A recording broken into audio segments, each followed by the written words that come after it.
Did you like the litter box, Ginger? How is the tofu cat litter for you? Is it working out okay? Do you have anything to add to it?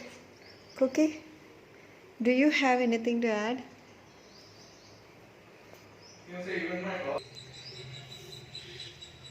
The tofu cat litter, this is how to use it. You need to take a tray and you need to add the tofu cat litter. Make sure it is at least a couple of inches deep, and because this is a very big pellets, they are like pellets, so, and my cat has spilled it out, so when it touches water you can see it becomes like powder.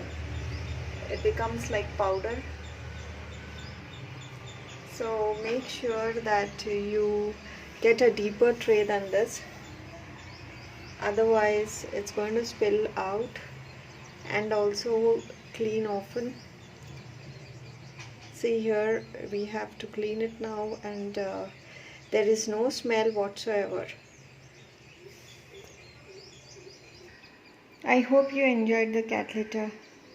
See you.